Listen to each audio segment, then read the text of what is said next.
তো এই যে আল্লাহর বান্দা মুরব্বী মানুষ, অনেকের হয়তো বাপের বয়সে, যারা গুম করেছে ওদেরও বাপের বয়সে হলে হতে পারে, তাকে ধরে নিয়ে যাওয়া হলো, অপারেশনের জায়গায় আঘাত করা হলো, একের পর এক টর্চার করলো। তিনি নিজে সাক্ষাৎকারে বলেছেন, এক পর্যায়ে আমি বাঁচার ইচ্ছে ছেড়ে দিয়েছি, কারণ বাঁচতে চাইলে, একটু সরতে চাইলেই তারা আমার উপর টর্চার করতো, জুলুম করতো। সবচাইতে লজ্জার বিষয় আমার যেটা লেগেছে, এরকম একজন মুরব্বী মানুষ, যার বয়স হয়তো 60-এর উপরেও হতে পারে, যতটুকু আমার ধারণা, তার ছেলেও তো যুবক, মাশাআল্লাহ, এইরকম একজন মুরব্বী মানুষকে পাওয়া গেল কিভাবে? একদিকে শিকল বাঁধা আর একদিকে সম্পূর্ণ উলঙ্গ। ছবি যেটা দেখা যায় সেখানে তো উপরে কেউ একটা রুমাল বিছিয়ে দিয়েছে, তো সম্পূর্ণ উলঙ্গ। এবং সাক্ষাৎকারে পর্যন্ত তিনি বলছেন যে ওরা তো আমাকে বিবস্ত্র করেছে, এরপর আমার সাথে এমন খারাপ কাজ করেছে যেটা মুখে পর্যন্ত বলা সম্ভব না। তাহলে সেটা আর কি হতে পারে? এটা তো আর বুঝতে পিএইচডি করে লাগে না। এইরকম একজন মুরব্বী মানুষ, কোনো বাচ্চাও না, একজন মুরব্বী মানুষ, তাকে পর্যন্ত মনোবল ভেঙে দেওয়ার জন্য, কোন পর্যায়ে লাঞ্ছিত করার জন্য এই ধরনের কাজ হতে পারে? নাউযুবিল্লাহি মিন যালিক। মানে বুকের পাতা কত বড় হলে এক মসজিদের ইমাম, আর জাতীয় কোনো বক্তাও না, আমি নিজেও তো তার চেহারা এর আগে জিন্দেগিতেও দেখি নাই, আপনারাও তো দেখেছেন বলে আমার মনে হয় না।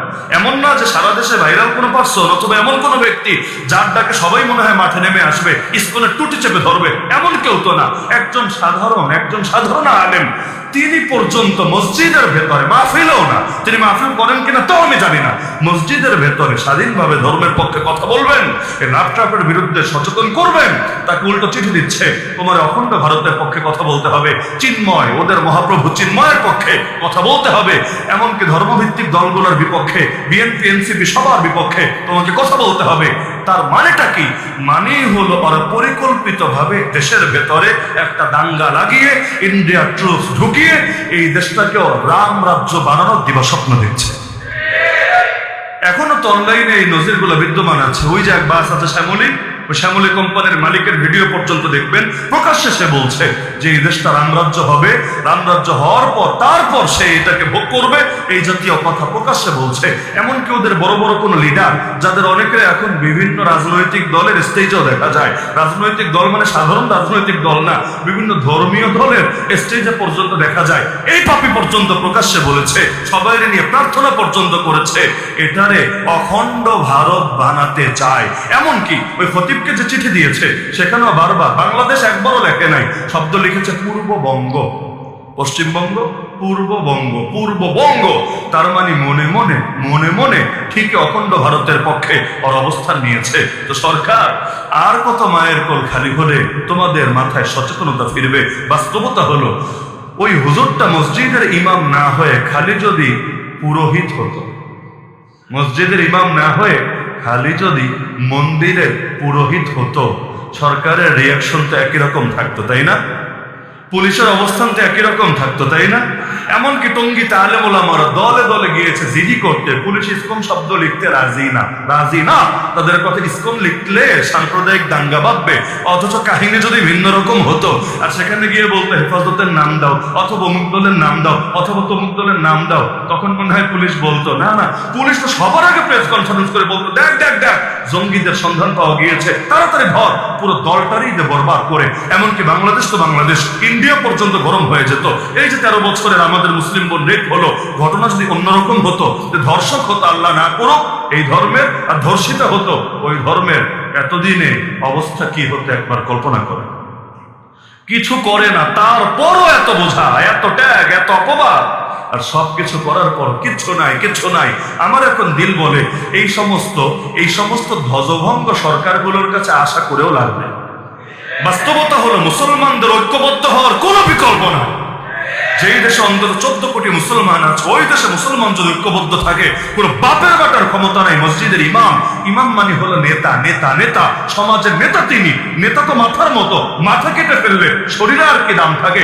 নেতার গায়ে যদি হাত তোলে, তাহলে কর্মীরা দুনিয়াতে বেঁচে থাকার কি অর্থ হতে পারে?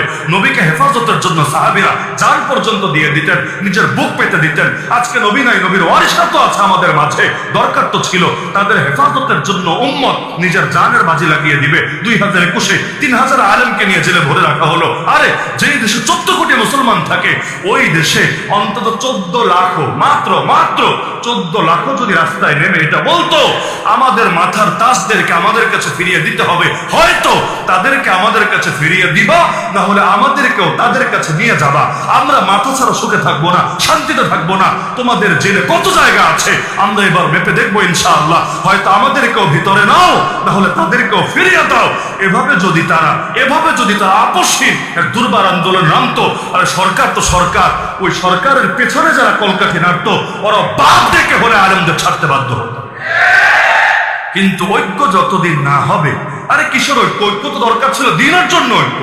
ওই সাময়িক আর শাখাগত ঐক্য আজকে আছে কালকে নাই। নির্বাচন আসলে সবার ঐক্যের সব জাগে, আসো নির্বাচনে ঐক্য করি। নির্বাচনটা যাবে, পরের দিনে আবার কিলাকিলি ঘুষাঘুষি মারামারি আর কাদা ছড়াছড়ি শুরু হবে। দরকার তো ছিল দিনের জন্য ঐক্য। আল্লাহর দিনের ব্যাপারে আপোষ নাই, উম্মার ব্যাপারে আপোষ নাই, কোরআনের ব্যাপারে আপোষ নাই। এই শহরে, মসজিদের শহরে পায়ের তলায় ফেলে কোরআনকে পিষ্ট করবা, এই সাহস দেখানোর সুযোগ নাই। বাংলাদেশে বসে নবীরা গালি দিবা, এই সাহস দেখানোর সুযোগ নাই। আরে এক মুসলিম নারীর ইজ্জত হেফাজতের জন্য হাজ্জাজের মতো জালেম 3-3 বার বাহিনী পাঠিয়ে দিল হিন্দুস্তানে। অবশেষে মোহাম্মদ বিন কাসেমের হাত ধরে প্রথমবারের মতো হিন্দুস্তানের জমিনে সেই সিন্ধুতে ইসলামের পতাকা উড্ডীন হলো। পরবর্তীতে ষড়যন্ত্রের শিকার যদি না হতো, হয়তো সেই সময় পুরো হিন্দুস্তান ইসলামের আওতায় চলে আসতো। হাজ্জাজের মতো এক জালেমের কাছেও মুসলিম নারীর ইজ্জতের দাম ছিল। অথচ আমরা, আল্লাহ হেফাজত করুন, আল্লাহ হেফাজত করুন, এই খবরগুলো শোনার পর যদি আপনার দিলে কোনো রক্তপাত না হয়, আপনার নিজের মেয়ের ক্ষেত্রে হলে যা মনে হতো অন্যের মেয়ে বলে যদি আপনার ভেতরে ভিন্ন কোনো চেতনা জাগ্রত হয়, তাহলে মনে রাখেন কালেমা পড়তে পড়তে মুখে ফেনা তুলে ফেললেও আপনি এখনো খাঁটি মুসলমান হতে পারেন নাই। নবী গোটা মুসলিম জাতিকে এক দেহের সাথে তুলনা দিয়েছেন। দেহের কোথাও আঘাত পেলে বাকি দেহের ভালো থাকার সুযোগ নাই। তাহলে মুসলমানদের মাত্র একজন সদস্য যদি কাফেরদের দ্বারা জুলুমের শিকার হয়, বাকি মুসলমানদেরও ভালো থাকার ন্যূনতম কোনো দলিল বা কোনো যুক্তি নাই। এমনকি ফতোয়ায় স্বামী খুললে পাবেন, যেই ফতোয়ার কিতাব না পড়ে কেউ মুফতি সাহেব হয় না এই অঞ্চলগুলোতে।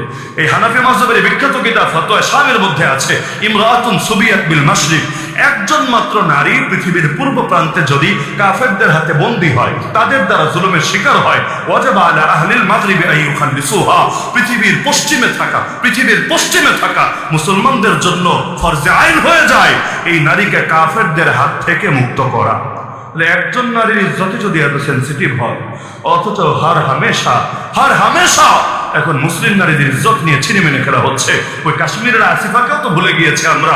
6 বছরের একটা ফুটফুটে মেয়ে, তাকে নির্মম ভাবে দিনের পর দিন তো মন্দিরে, যে কোনো জায়গায় মন্দিরে আটকে রেখে গণধর্ষণ করে খাবার পানি পর্যন্ত না দিয়ে নির্মম ভাবে হত্যা করলো। আপনি বলবেন পারলো কিভাবে? আরে পারবে কিভাবে? এই যে আপনারা গতকালও দেখার কথা ময়মনসিংহে মর্গে থাকা এক লাশ, তাও এমন মেয়ে যে আত্মহত্যা করে, সুইসাইড করে মারা গিয়েছে। দুনিয়ার জীবনের উপর বিরক্ত হয়ে ওই মেয়ের সাথে মর্গের ভেতরে পর্যন্ত ধর্ষণ কাণ্ড ঘটেছে। আবার যেই চিকিৎসককে জিজ্ঞাসা করছে তিনি বলছেন এটা কোনো রেয়ার কেস না, মানে এটা বিরল ভাবে ঘটে গেছে এমন না। এরকম বহুত নজির, বহুত ঘটনা এই সোনার বাংলায়, রূপার বাংলায়, হীরার বাংলায় আছে। তাহলে এটা যদি এই দেশের চিত্রই হয়, ওখানের চিত্র তারও ভয়ঙ্কর হতেই পারে। দিনের পর দিন আটকে গণধর্ষণ করলো, অবশেষে মাথা থেতলে দিয়ে, পাথর নিয়ে মাথা থেতলে দিয়ে নির্মম ভাবে তাকে মেরেই ফেললো। এরপর লাশ গায়েব করলো। অবশেষে যখন এটা বের হলো, আপনি বলতে পারেন বিচ্ছিন্ন ঘটনা ঘটতেই পারে। আরে যখন বের হলো, এরপর পুরো মাস জুড়ে ইন্ডিয়ায় যত পর্ন সাইট আছে, পর্ন সাইট সবচাইতে বেশি ট্রেন্ডিং এ ছিল। যে সার্চ মানুষ যেটা বেশি দেখতে চেয়েছে সেটা হলো, সারা দুনিয়ার পত্রপত্রিকায় লেখালেখি হয়েছে এটা নিয়ে, যে আসিফাকে কিভাবে রেপ করা হয়েছে এটা তারা দেখতে চায়। দেখে নিজেদের কামুক চাহিদাকে আরো বেশি জাগাতে চায়। কোন পর্যায়ের জানোয়ার হলে, কোন পর্যায়ের বিকৃত পশুসুলভ মানসিকতা হলে মানুষ এগুলো করতে পারে? তো এদেরকে এখন মানুষ বললেও মনুষ্যত্বের অপমান হয়। আল্লাহ হেফাজত করুন। সুতরাং এই জালেমদের হাত থেকে মুসলিম উম্মাকে বাঁচানো দরকার আছে নাকি নাই? আজকে আর এক খতিবকে গুম করেছে বলে আপনি চুপ থাকবেন? আগামীকাল আপনারও যখন গুম করবে, আপনার পক্ষে আর কথা বলার কেউ থাকবে না। মুসলমানের দুর্দিনে মুসলমান যদি তার পাশে না দাঁড়ায়, সে যখন মুসিবতে পড়বে আল্লাহ তাকে সাহায্য করবেন না। হাদিসে আছে আল্লাহু ফি আউনিল আবদ মা কানা আল আবদু ফি আউনি আখি, আল্লাহ ততক্ষণ বান্দাকে সাহায্য করেন যতক্ষণ বান্দা তার মুমিন ভাইয়ের সাহায্যে থাকে। তাহলে আসেন না আমরাও দৃঢ় প্রতিজ্ঞাবদ্ধ হই। সূরা মাইদার 82 নম্বর আয়াতে আল্লাহ যাদেরকে আমাদের জাত শত্রু বলেছেন, ওদের ভেতরে যারা বিশেষভাবে আমাদের ধ্বংস করার এজেন্ডা নিয়ে নেমেছে। আর ওদের মূলনীতির মধ্যে এটা আছে, ওই চৈতন্যের মূলনীতিতেও আছে, নির্জবন কর আজি ভুবন, এই জাতীয় একটা কথা। জবন মানে হলো যারা হিন্দু ন হিন্দু, নির্জবন মানে এদের থেকে মুক্ত করো আজি ভুবন, ভুবনকে পৃথিবীকে আজ ওদের থেকে মুক্ত করো। ওই অখণ্ড ভারতের চেতন এমনি আসে নাই, রামরাজ্যের চেতন এমনি আসে নাই। আমরাও তো ইসলামী রাষ্ট্রের কথা বলি, কিন্তু আমরা ইসলামী রাষ্ট্রে সংখ্যালঘুদের অধিকার নিয়ে কিন্তু আরো বেশি করে আলোচনা করি। তারা কি কি অধিকার পাবে, কিভাবে সুখে থাকবে, শান্তিতে থাকবে, এমনকি এখনের চাইতে যে ভালো থাকবে, এটা আমরা যুক্তি দিয়ে, দলিল দিয়ে, কোরআন সুন্নাহ দিয়ে বুঝাই নাকি বুঝাই না। নবীর শহরে অমুসলিম ছিল না? ছিল, কিন্তু ওরা তো আমাদের সাথে আচরণ করতে চায় না। সুতরাং ওরা যেমন ঐক্যবদ্ধ হয়েছে আমাদের বিনাশের জন্য, আমাদেরকেও এবার ঐক্যবদ্ধ হতে হবে মুসলিম উম্মার অস্তিত্ব, মা বোনদের ইজ্জত, আলেম ওলামার নিরাপত্তা, আল্লাহর কিতাবের নিরাপত্তা নিশ্চিত করার জন্য। পারবেন তো ইনশাআল্লাহ?